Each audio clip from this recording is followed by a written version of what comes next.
Pagdating naman sa mga negosyong may kinalaman sa teknolohiya, hindi rin nagpapahuli ang mga Pinoy. Tulad ng mga cellphone reloading station na talaga namang connect na connect sa kanilang mga suki. Sa panahon ngayon, isa na nga sa pangunahing pangangailangan natin ang cellphone. Kaya dapat lagi itong may load. At dito nakasilip ng pagkakataon ang iba nating mga kababayan para kumita. Ang V-Mobile, nakaisip ng paraan kung paanong sa pamamagitan lang ng isang telepono at isang SIM card, maaari nang makapagbenta ng load ng kahit anong network. Ano yan? Ang kaibahan nitong V-Mobile, gamit mo yung cellphone mo, makapagbebenta ka ng lahat ng klase ng prepaid, cards at saka electronic, para magkaroon ka ng negosyo. Taong 2008, nang simula ng V-Mobile ang negosyong ito. Ang sistemang gamit nila, all-in-one load service, kaya one-stop shop ang kanilang serbisyo.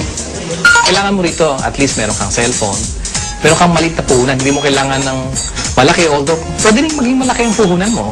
Yan depende sa kung plano mo sa negosyo.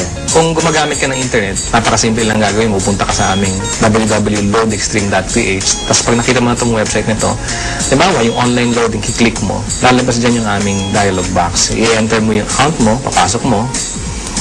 So, in this case, pipiliin ko na lang, papasok ko yung aking sikretong PIK. Tapos mamimili ako ng produkto. Tapos, lalagay ko yung cellphone number. Kiklik mo ngayon yung send load. Pag okay natin, yun na. Pero paano ka nga ba kikita sa negosyong ito? Halimbawa, may magpapaload sa iyo ng 100 pesos. Ang babawas ng load wallet mo ay 90 pesos lang. Ibig sabihin, may 10 piso kang kita sa bawat 100 na i-reload mo sa iyong customer. Kung kumikita ka ng 100 pesos kada araw sa pagre-reload, sa loob ng isang buwan, may kita kang 3,000 piso. Anip, tulad ni Peewee, na nakatuwaan lang daw noong una ang reloading business. Kasi nabuhat kami, nung nag-start kami noon, magbabarkada lang kami. So every night magkakasama kami. Nakakatuwa. Nung 5 lang kami nagsimula, 5 members na kami, kapatid ko, mga barkada ko.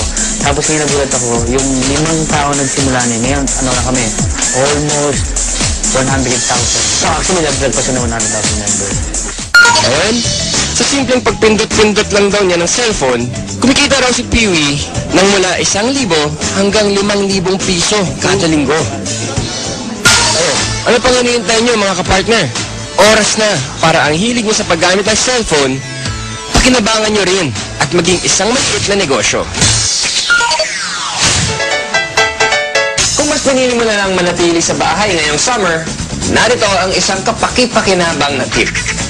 At dahil mainit ngayon, alam kong hindi nyo maiwasan na gamitin ang inyong mga aircon.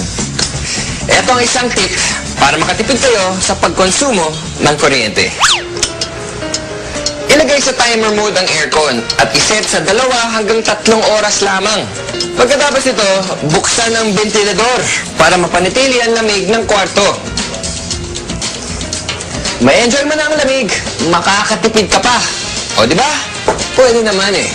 Kaya mga kapartner, tandaan, dapat maging wais all the time. Ano ba masasabi natin?